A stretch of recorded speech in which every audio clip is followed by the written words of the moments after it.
hijrah? Anak-anak, seperti yang kita pelajari minggu yang lalu, kita belajar tentang peristiwa hijrahnya Nabi Muhammad dari kota Mekah ke kota Madinah. Siapa yang tahu mengapa Rasulullah hijrah? Apa di sini? Ya benar, karena Allah yang memerintahkan, gitu ya. Kemudian setelah Rasulullah pindahnya itu ke kota Yastrib, kemudian kotanya berubah nama menjadi Madinah Al-Munawwaroh. Siapa yang ingat ya artinya apa itu? Oke, Rafisa, apa Rafisa? Kota baru yang bersinar. Iya, benar sekali. Kasih tepuk tangan dong untuk kawannya. Rafisa masih ingat pelajaran kita yang kemarin. Hari ini kita akan menonton video peristiwa hijrahnya Nabi Muhammad.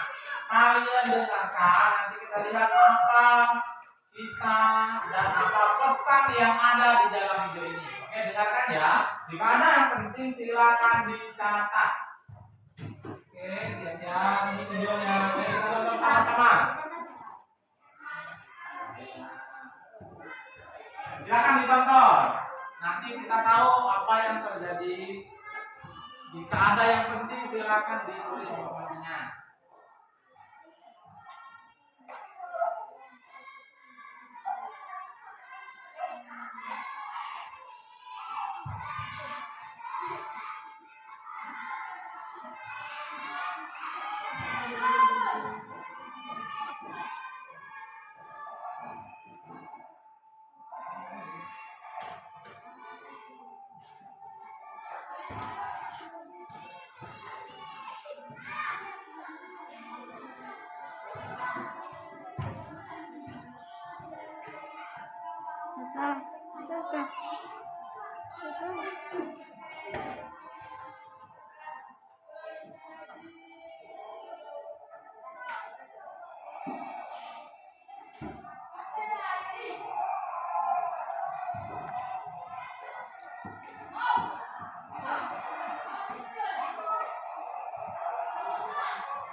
Oke.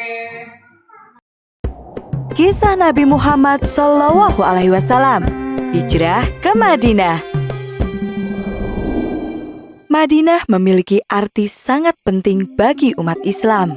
Kota ini mendapat julukan Madinah Al-Munawwaroh, yang berarti kota yang bercahaya.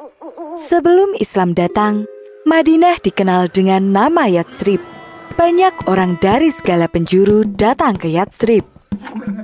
Seperti biasa, kita singgah dulu ke Yastrib. Penduduk Madinah berasal dari segala penjuru. Suku yang paling besar adalah suku Aus dan Khazraj. Mereka menyembah pada berhala. Ada pula orang-orang Nasrani dan Yahudi.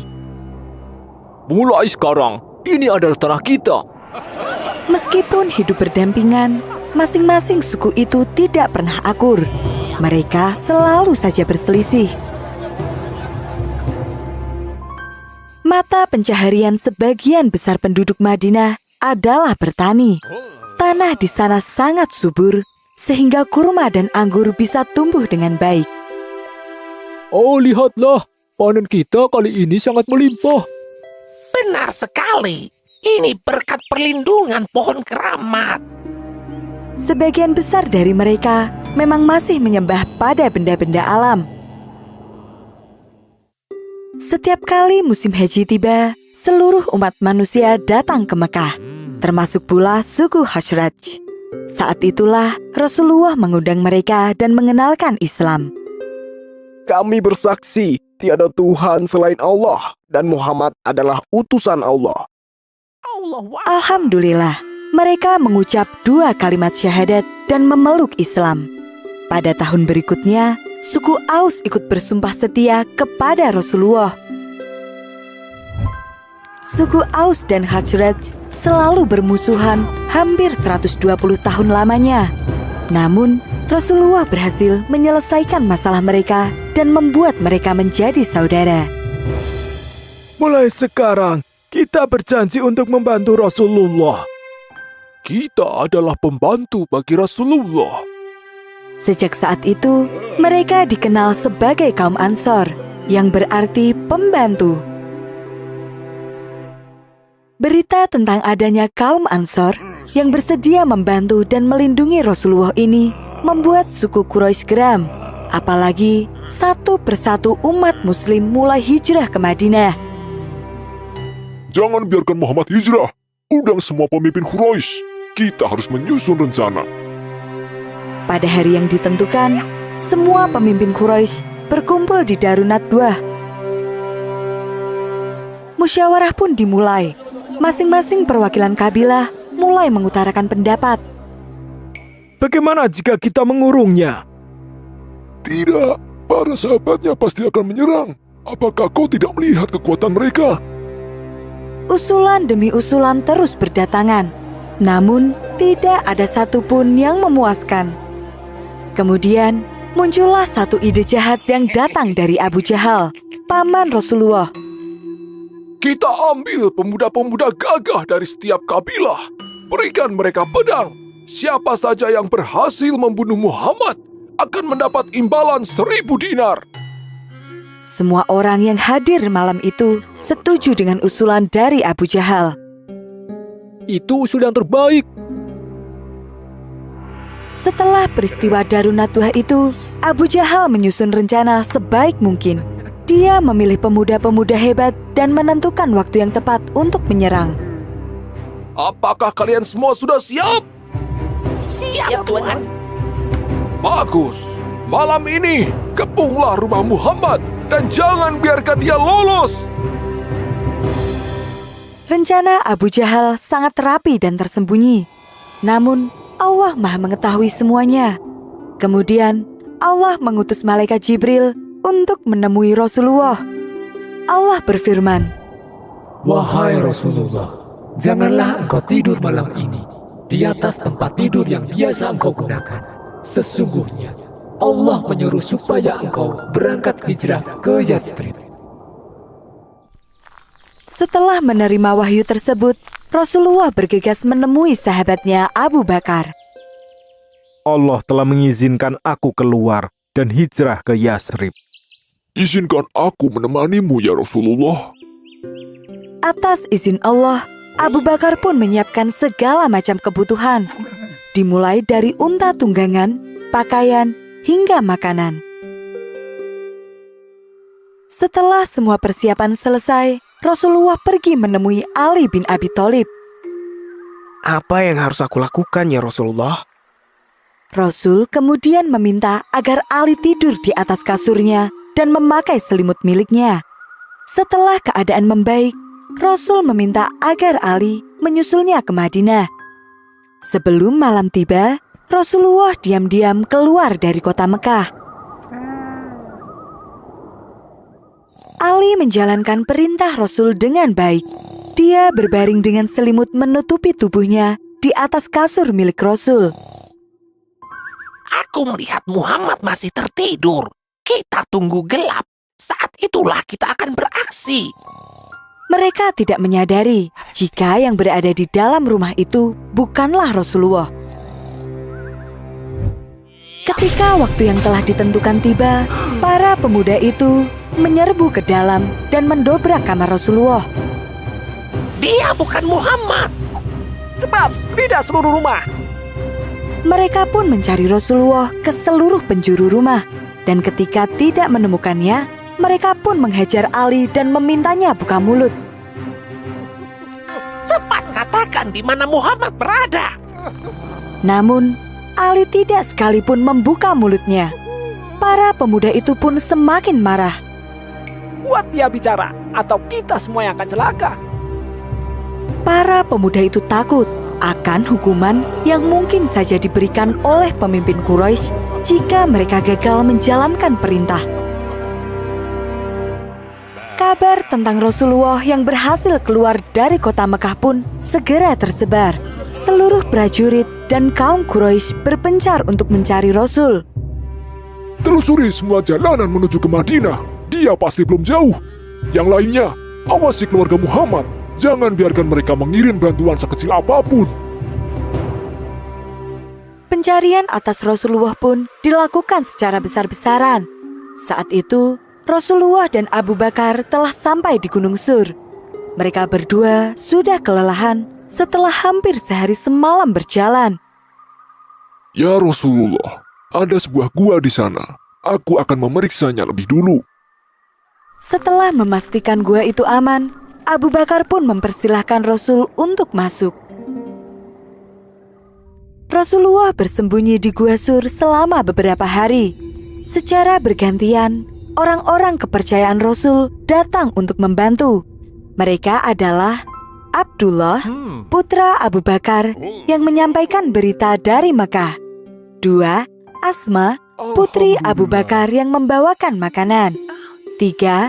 Amir bin Fuhairah, pembantu Abu Bakar yang menyamar sebagai penggembala kambing. Kambing-kambing milik Amir yang berjumlah sangat banyak meninggalkan jejak yang bertumpuk di atas tanah. Jejak itu menghapus semua jejak kaki milik putra-putri Abu Bakar. Ya Allah, lindungilah Rasulullah. Doa mereka semua di setiap waktu.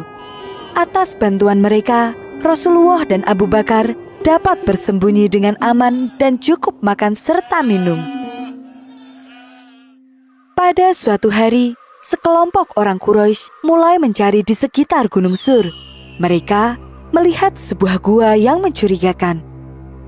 Lihat, ada gua di atas sana. Ayo kita periksa. Tapi, di sekitar sini hanya ada jejak kambing milik Amir. Buat apa kita naik ke sana? Setelah perdebatan panjang, akhirnya mereka pun naik untuk memeriksa gua itu. Saat itulah Allah memerintahkan kepada laba-laba dan para burung untuk membuat sarang di depan gua. Dalam sekejap, mulut gua itu tertutup oleh sarang laba-laba. Semak-semak pun tumbuh dengan rapat dan di sela-selanya para burung membuat sarang. Lihatlah, gua ini tertutup semak lebar. Bahkan ada sarang laba-laba dan burung yang masih utuh. Tidak mungkin ada manusia yang masuk. Suara perdebatan para pemuda Quraisy itu terdengar jelas ke dalam gua. Abu Bakar merasa cemas. Seandainya salah seorang dari mereka melihat ke bawah, pastilah kita akan terlihat. Wahai Abu Bakar, bagaimana menurutmu jika ada 2 orang yang pergi bersama, sedangkan yang ketiganya adalah Allah? Perlindungan dari Allah tidak membutuhkan baju baja ataupun benteng yang kokoh. Cukup dengan sarang laba-laba dan burung di depan gua saja. Ayo, pergi dari sini. Para pemuda itu pun pergi dari gua karena merasa bahwa tidak mungkin ada yang bersembunyi di dalamnya tanpa merusak jaring laba-laba dan sarang burung yang ada di sana. Ketika kondisi sudah aman, Rasulullah dan Abu Bakar melanjutkan perjalanan. Mereka menempuh jalur yang belum pernah dilewati sebelumnya. Dalam beberapa kesempatan, ada orang yang mengenali Abu Bakar dan bertanya, Siapakah yang bersamamu? Inilah sahabatku yang menunjukkan jalan untuk pergi ke Yathrib. Suku Quraisy mengirimkan utusan ke seluruh suku-suku yang tersebar di sepanjang jalan menuju Madinah dan meminta mereka untuk membantu menangkap Rasulullah. Aku melihat seorang yang mirip di bawah sana. Itu pastilah Rasulullah yang dicari oleh suku Quraisy, kata Surqah, pemimpin dari suku Bani Mudlij.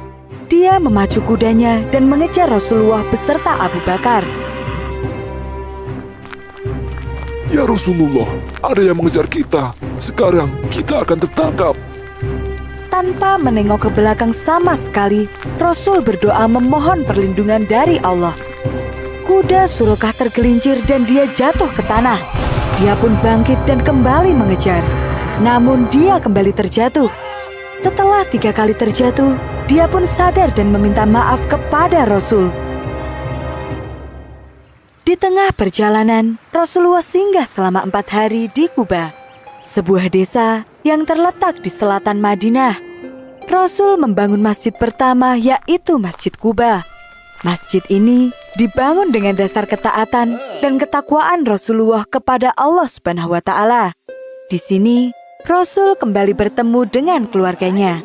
Ali berhasil keluar dari kota Mekah bersama keluarga Rasulullah. Rombongan Rasulullah kembali melanjutkan perjalanan dan akhirnya tiba di Madinah. Kedatangan mereka telah dinanti-nanti. Seluruh penduduk Madinah menyambut kedatangan Rasulullah dengan sangat hangat. Dalam beberapa waktu ke depan, Islam berkembang dengan pesat. Masjid berhasil didirikan dan kaum Ansor membantu kaum Muhajirin memulai kehidupan mereka di Madinah dengan baik. Alhamdulillah. Anak-anak, setelah kita menonton video tadi, kalian sudah melihat bagaimana peristiwa pindahnya Rasulullah SAW dari kota Mekah ke Madinah. Ternyata ada tentara orang-orang kafir Quraisy yang mau mengangkat Nabi Muhammad. Apa hadiah untuk orang yang berhasil menangkap? Siapa yang tahu tadi dari sana? Apa Yusuf? Akan diberi hadiah 100 unta. Oke, benar sekali ya. Jadi siapa yang berhasil menangkap diberi 100 ekor unta. Oke, dari peristiwa ini apa pelajaran hikmah yang kita dapatkan? Siapa yang tahu hikmah apa yang kita dapatkan dari video tadi? Siapa yang tahu? Saya, Pak. Ya, Melisa, apa Melisa? Tekun dan tawakal. Iya, tekun dan tawakal. Siapa yang tekun? Yang tekun adalah Nabi Muhammad SAW dan sahabatnya Abu Bakar. Kemudian apa yang kedua? Ada yang tahu? Saya, Pak. Apa? Iya, rela berkorban dan ikhlas. Siapa yang rela berkorban di sana? Nabi Muhammad dan Abu Bakar. Nabi Muhammad meninggalkan keluarganya, Abu Bakar juga meninggalkan keluarganya. Kenapa miskin? Tidak boleh seperti itu. Ya. Nah, kemudian apa lagi? Siapa lagi? Satu lagi. Siapa yang tahu apa hikmahnya? Oke, aku apa tuh? Iya, kerja sama apa tadi? Gigih dan kerja sama. Jadi harus gigih dalam berjuang dan juga bekerja sama. Kalau bekerja sama, kita pasti akan berhasil dalam melakukan sesuatu. Kalau bekerja sama akan sukses. Oke. Jadi anak-anak, setelah kita mempelajari peristiwa hijrah, kita sudah mendapatkan hikmahnya. Dan anak-anak juga sudah bisa menjawab pertanyaan dari Pak tadi. Sudah hebat semua. Ayo kita tepuk tangan untuk kita semua.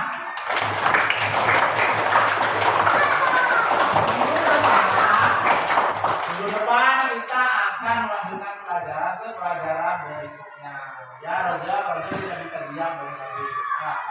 Nah, jadi nanti akan berikan PR dan tugasnya. Oke. Setelah ini mari kita akhiri pelajaran kita dengan sama-sama mengucapkan lafaz hamdalah. Alhamdulillahirabbil alamin. Terima kasih. Wassalamualaikum warahmatullahi wabarakatuh.